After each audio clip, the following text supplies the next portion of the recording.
Dizem que traição é o pior pecado na vida de um fora da lei. Mas como você chama um homem que trai os dois lados?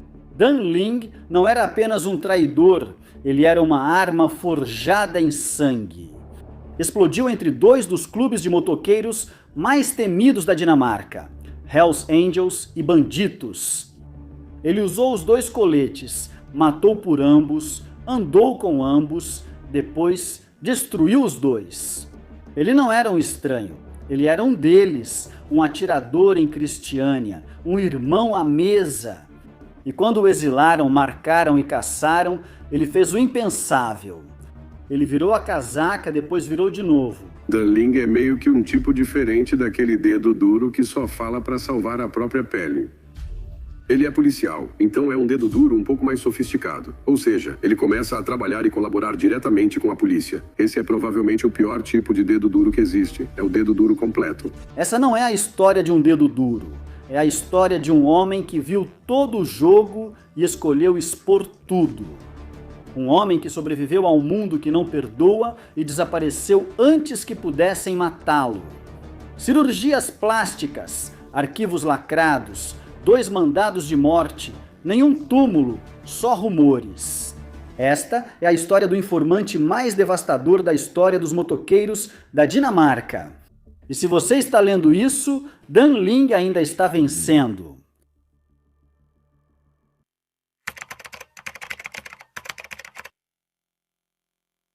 O homem na cadeira não se mexeu quando o bisturi tocou sua pele. Esse era o seu terceiro rosto, em algum lugar remoto da Suécia, atrás de uma porta trancada e de um espelho que ele já não reconhecia. Dan Ling estava sendo apagado novamente. A proteção à testemunha não era só uma mudança de nome, era um exílio completo, o preço por sobreviver tanto aos Hells Angels quanto aos bandidos por dentro. Ele não era só um informante, mas o maior traidor da história dos motoqueiros dinamarqueses, e ainda estava vivo.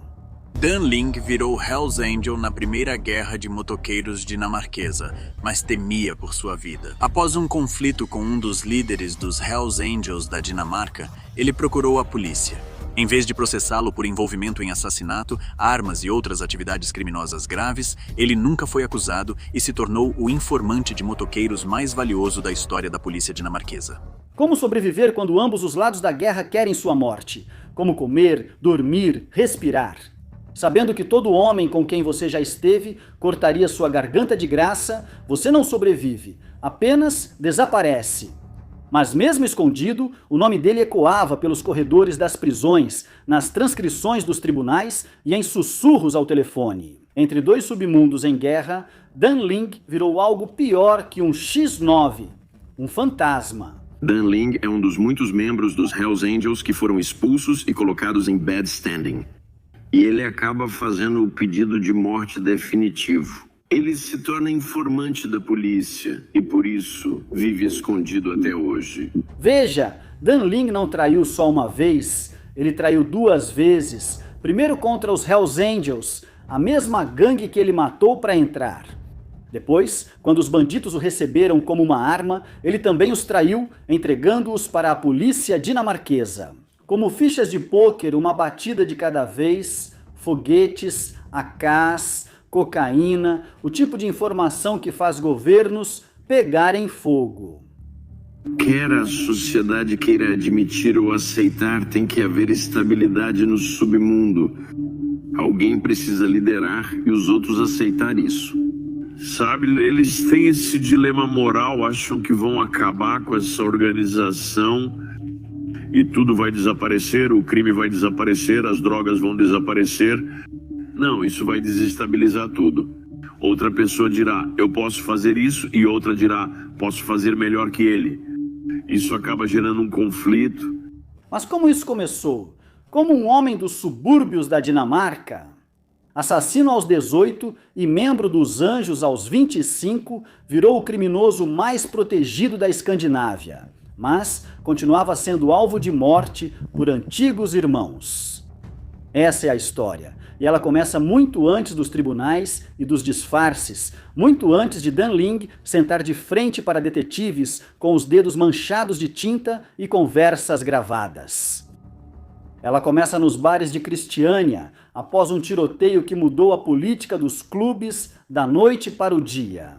Ela começa na noite em que Dan Ling descobriu o que é preciso para usar o colete e, principalmente, o preço para sobreviver à sua perda.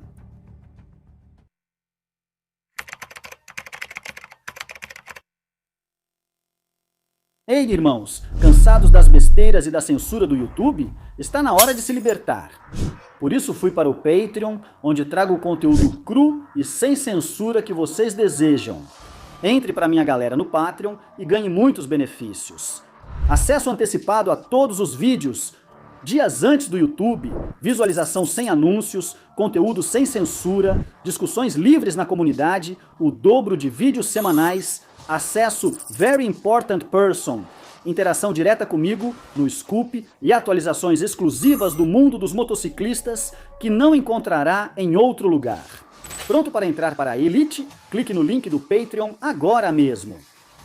Seu apoio nos impulsiona e fortalece uma revolução de conteúdo livre de censura e restrições. Junte-se agora e desbloqueie um mundo de benefícios exclusivos. Antes de vestir vermelho e branco, antes dos tribunais e microfones, Dan Ling era apenas um soldado de rua, com pavio curto e algo a provar. Copenhague, no final dos anos 80, não era um parquinho, era uma panela de pressão. Gangues de pequeno porte, com grandes ambições, transformavam brigas de bar em contagem de corpos. Ling mal tinha saído da adolescência, não hesitou. Ele não foi feito para a estratégia, ele foi feito para a violência. E quando puxou o gatilho pela primeira vez, não ecoou, ficou marcado. A carreira criminosa de Dan Ling começou na adolescência, mas se tornou séria quando ele tentou vender uma arma de fogo e o negócio fracassou. Após ser agredido pelo comprador da arma, ele atirou na cabeça dele e o matou. Sinto como se uma tampa caísse e tudo ficasse vermelho. Isso acontece quando sou ameaçado ou agredido, aí eu fico completamente fora de mim. Eu peguei 6 anos. Segundo ele, estava vendendo a arma para sair do mundo do crime, mas acabou fazendo exatamente o oposto. Os escolhidos o aceitaram não pela sua inteligência, mas pela sua disposição de ir primeiro. Esse era o seu currículo: sangue na jaqueta e silêncio nos lábios. Num mundo onde muitos homens falam grosso, mas cedem sob pressão, Dan Ling agia sem explicar. Respeito não é dado, é conquistado e tem seu preço.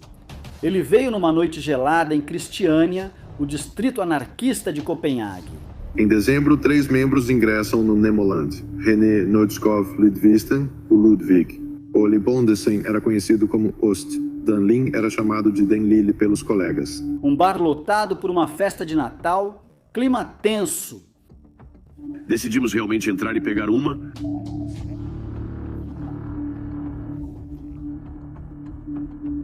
Por que eles entrariam logo no Nemoland? E eles estão armados. Que eu sei, ao entrar na Cristiânia, entramos na área do bullshit ou no que restou dela. Sabemos que ao sentar lá embaixo não leva muito tempo. De repente vejo alguém entrando no meu campo de visão, e aí o bartender se abaixa atrás do balcão e eu reajo imediatamente. E tento avisar Ludwig. Quando volto minha atenção para Ludwig, vejo que o homem que entrou está apontando uma arma para a cabeça de Ludwig. 3 homens foram mortos a tiros e 4 caíram sangrando. A mensagem era clara. Isso não foi uma violência aleatória de bar. Foi uma declaração. Os poucos escolhidos estavam prontos para serem notados. E no tabuleiro fora da lei da Dinamarca, esse tipo de jogada não fica sem resposta. Em poucos dias, a notícia se espalhou, os Hells Angels estavam observando, não das sombras, mas do trono. Eles não estavam recrutando, eles estavam absorvendo. Dan Ling e sua equipe foram convidados a entrar na máquina mais poderosa e fora da lei da Europa. Mas não foi um aperto de mão, foi um teste. O sangue que eles derramaram serviria à marca ou à mancharia? Dan Ling passou, ele sempre passava.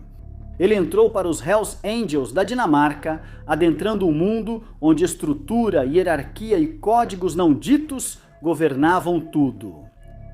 Por um tempo ele se encaixou, talvez até bem demais. Ele ainda não falava muito, mas quando falava, suas palavras cortavam fundo. Suas mãos sabiam construir, sabiam destruir e sabiam enterrar. Mas por quanto tempo um homem moldado pela violência mantém a disciplina? Quanto até a coceira voltar? O impulso de liderar, não de seguir? E o que acontece quando esse homem começa a questionar os homens no topo? Porque em algum momento entre aquele tiroteio de Natal e sua eventual expulsão, Dan Ling deixou de ser um soldado. Ele começou a se tornar uma ameaça, e o clube não tolera ameaças, nem mesmo de dentro.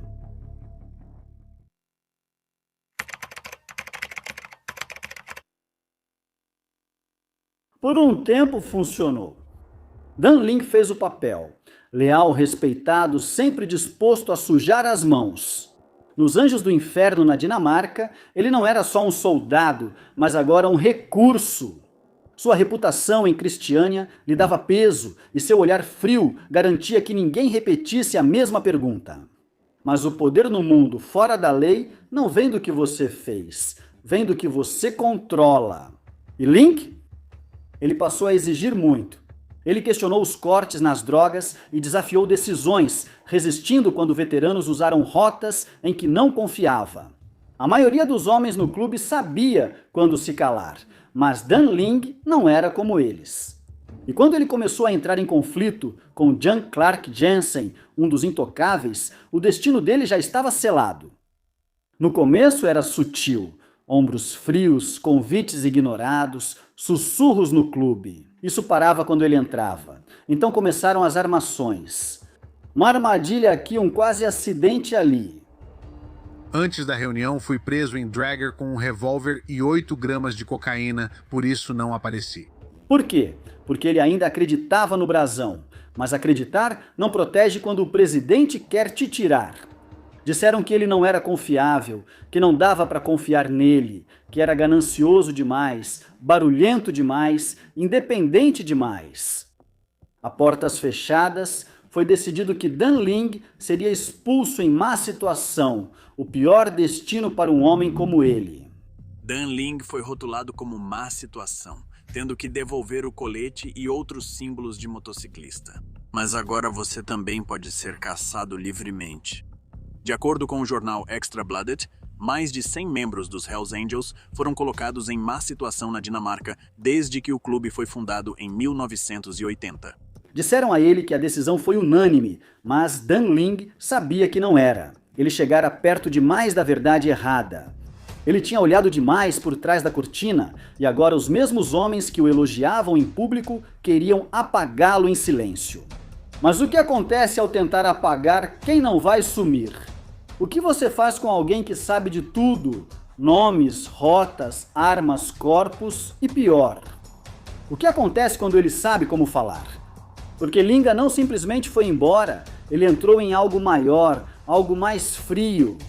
Numa sala de reuniões iluminada por luz fluorescente, ele se sentou diante de homens de terno e contou a verdade. Tudo isso, um clube não era suficiente, agora ele queria queimar os dois.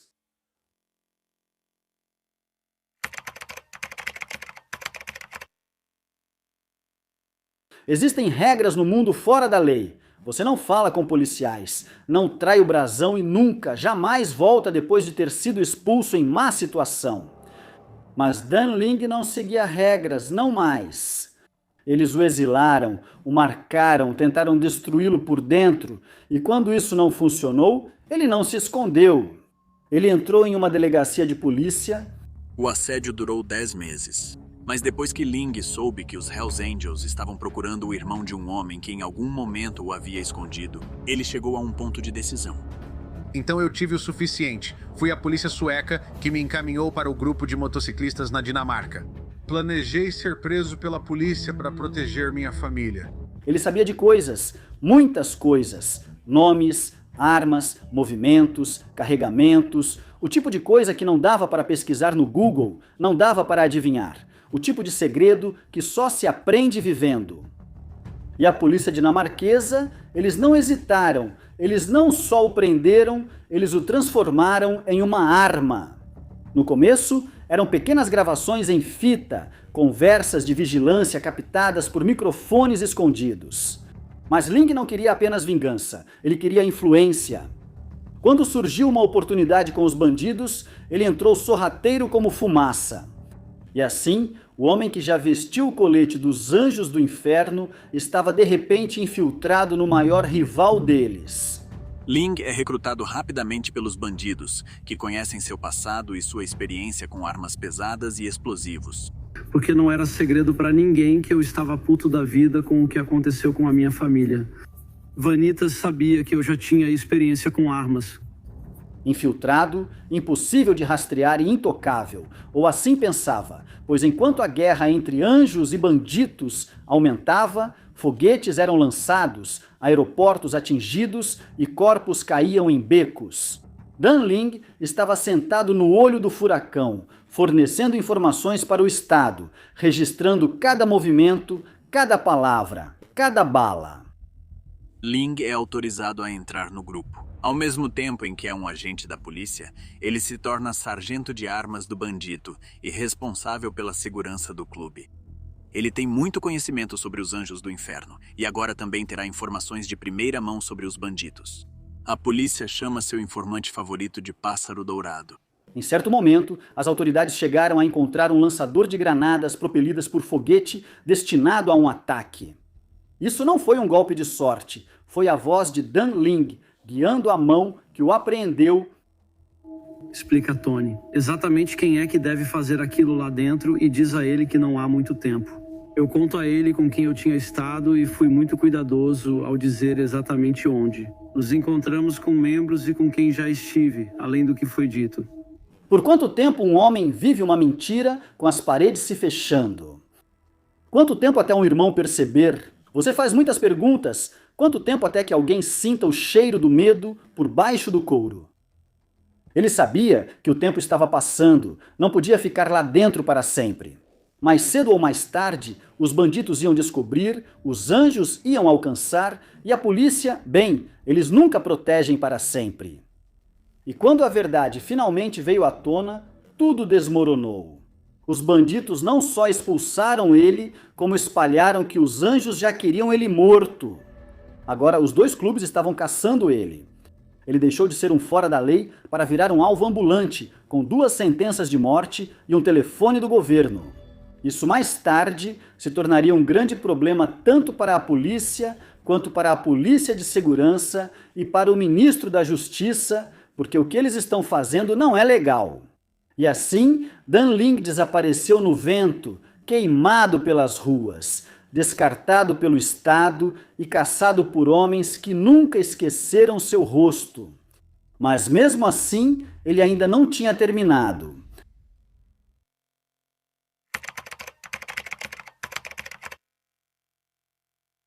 Não houve prisão. Dan Ling simplesmente desapareceu.